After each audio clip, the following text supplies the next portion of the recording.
नमस्कार। स्वागत है आप सबका राजनीति के इस अखाड़े में। मेरा नाम है अजय सेतिया। मित्रों, आज हम बात करेंगे विपक्षी एकता की। विपक्षी एकता किस मुकाम तक पहुंची है, नीतीश कुमार की अब तक की कोशिशों का क्या नतीजा निकला है, इस पर चर्चा करेंगे। मित्रों, आपको याद होगा कि जब नीतीश कुमार ने भारतीय जनता पार्टी से संबंध तोड़ा था तो उन्होंने कहा था कि अगर समूचा विपक्ष इकट्ठा हो जाए और एकजुट होकर के चुनाव लड़े तो भारतीय जनता पार्टी 100 पर निपट जाएगी, 100 से नीचे निपटा देंगे। लेकिन नीतीश कुमार को राहुल गांधी से मिलने का मौका ही नहीं मिल पा रहा था। उन्होंने बहुत कोशिश की, कई पापड़ बेले, लेकिन राहुल गांधी से मिलने का वक्त ही नहीं मिला। फिर सलमान खुर्शीद बीच में पड़े, तब राहुल गांधी मिलने को तैयार हुए। राहुल गांधी, मल्लिकार्जुन खड़गे, सलमान खुर्शीद बैठे थे और सामने बैठे थे नीतीश कुमार। और नीतीश कुमार ने अपनी बात रखी। उन्होंने कहा कि अगर कांग्रेस उन्हें मौका दे तो वह समूचे विपक्ष को इकट्ठा कर सकते हैं, क्योंकि वह समाजवादी विचारधारा के हैं और भारतीय जनता पार्टी के खिलाफ जो लोग हैं वो या तो कांग्रेस के लोग हैं या समाजवादी विचारधारा के लोग हैं। तो अगर कांग्रेस उन्हें कहे तो वह अपने प्रयास शुरू करें। नीतीश कुमार की बात सुनकर के राहुल गांधी मंद मंद मुस्कुराए थे। लेकिन नीतीश कुमार को मौका देने में उनका क्या बिगड़ता था? कांग्रेस ने नीतीश कुमार को खेलने के लिए झुंझुना थमा दिया और खुद कांग्रेस इत्मीनान से कर्नाटक जीतने में लग गई। उसने विपक्ष के नेताओं के साथ कोई संपर्क नहीं साधा कर्नाटक में। यहां तक कि शरद पवार ने जब कुछ सीटें मांगी थी तो कांग्रेस ने साफ इनकार कर दिया था। कांग्रेस अपने एजेंडे पर चल रही थी। अब कर्नाटक के चुनाव नतीजे आते ही नीतीश कुमार को अपनी हकीकत पता चल गई है। लेकिन ममता बनर्जी के कहने पर 12 जून को उन्होंने विपक्षी नेताओं की बैठक बुलाई है। पटना में बैठक होगी। नीतीश कुमार की मोहब्बत की इस दुकान से कांग्रेस का कुछ लेना देना नहीं है।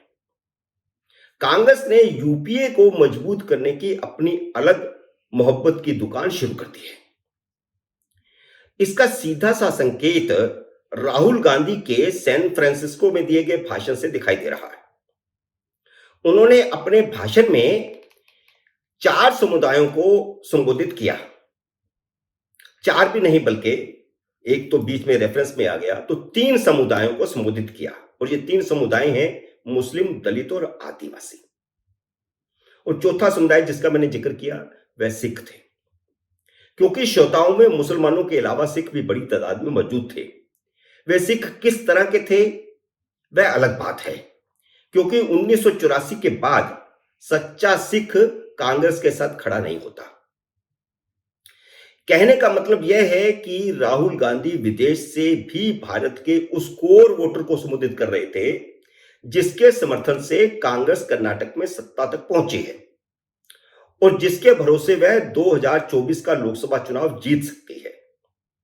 कांग्रेस अपने कोर वोटर मुस्लिम और दलित को अपने साथ जोड़ने में लग गई है। उसे नीतीश कुमार की विपक्षी एकता से कुछ लेना देना नहीं है।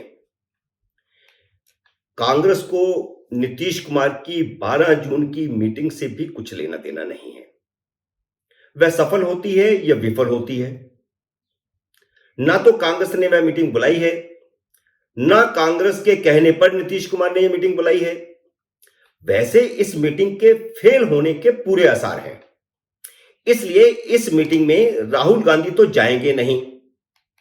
पिछले दिनों इसी तरह की एक कोशिश केजरीवाल ने की थी। केजरीवाल ने एक बैठक बुलाई थी, लेकिन मीटिंग पूरी तरह विफल हो रही थी क्योंकि किसी ने न्योता ही स्वीकार नहीं किया, तो केजरीवाल ने खुद ही मीटिंग रद्द कर दी थी। अब नीतीश कुमार की 12 जून की मीटिंग होगी या नहीं होगी यह भी अभी नहीं कह सकते। कहीं उनका हशर भी केजरीवाल की मीटिंग जैसा ना हो। मीटिंग हुई तो तेलंगाना के मुख्यमंत्री केसीआर किसी भी हालत में मीटिंग में नहीं आएंगे। कांग्रेस उनसे कोई तालमेल नहीं करना चाहती। कांग्रेस के 3 बड़े तेलंगाना के नेता केसीआर सरकार के खिलाफ पदयात्रा कर रहे हैं इस समय। इसके अलावा केसीआर के खिलाफ पदयात्रा कर रही शर्मिला रेड्डी के साथ कांग्रेस के कर्नाटक के उप मुख्यमंत्री डीके शिव कुमार ने मुलाकात की है। शर्मिला रेड्डी आंध्र प्रदेश के मुख्यमंत्री जगनमोहन रेड्डी की बहन हैं और उन्होंने तेलंगाना में अपनी अलग पार्टी बनाई है क्योंकि उनकी शादी वहां हुई है। शर्मिला की पार्टी को ईसाई समुदाय का काफी समर्थन मिल रहा है। केजरीवाल का मीटिंग में जाना भी इस बात पर निर्भर होगा कि कांग्रेस अध्यादेश के मामले में उन्हें समर्थन देती है या नहीं देती, क्योंकि जो नीतीश कुमार उन्हें कांग्रेस से समर्थन नहीं दिला सकते, वे विपक्षी एकता के ठेकेदार कैसे हो सकते हैं। आपको याद होगा जब अध्यादेश जारी हुआ तो सबसे पहले नीतीश कुमार केजरीवाल को मिलने गए थे और उन्होंने खुद आश्वासन दिया था कि वे कांग्रेस से बात करेंगे और समूचा विपक्ष केजरीवाल को समर्थन करता है, यह नीतीश कुमार ने कहा था। खैर, ममता बनर्जी भी केजरीवाल के साथ खड़ा रहने की कोशिश कर रही है। अगर केजरीवाल मीटिंग में नहीं आते तो वह भी नहीं आएंगी, किसी नुमाइंदे को भेज देंगी, जैसे कर्नाटक के शपथ ग्रहण समारोह में भेजा था। वह खुद नहीं गई कर्नाटक के शपथ ग्रहण में। नीतीश कुमार को जेडीएस और अकाली दल से जो उम्मीद थी वह भी संसद भवन के उद्घाटन में पूरी तरह टूट गई, क्योंकि ये दोनों दल और दोनों दलों के बड़े नेता संसद भवन के उद्घाटन के समय मौजूद थे।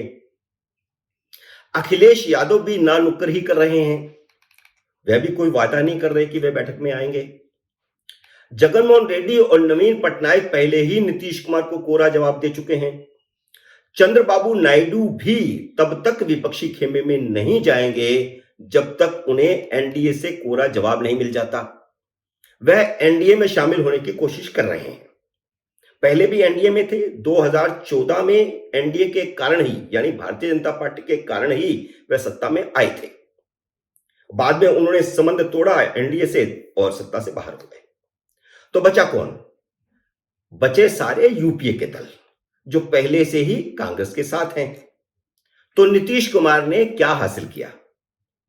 इसलिए कुल मिलाकर नीतीश कुमार की गाड़ी स्टार्ट होने से पहले ही पटरी से उतर गई है।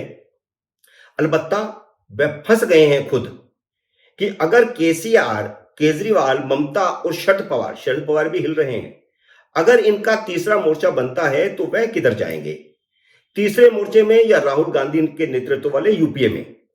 बिहार में उनके सहयोगी तेजस्वी यादव, जिनकी वजह से वह मुख्यमंत्री हैं, वह तो पक्का है, वह तो तय है कि वह यूपीए के साथ रहेंगे।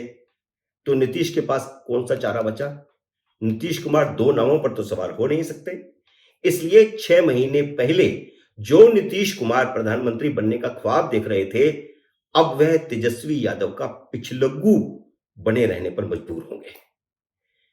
मित्रों, आज के विश्लेषण में इतना ही। उम्मीद है मेरा यह विश्लेषण आपको पसंद आया होगा।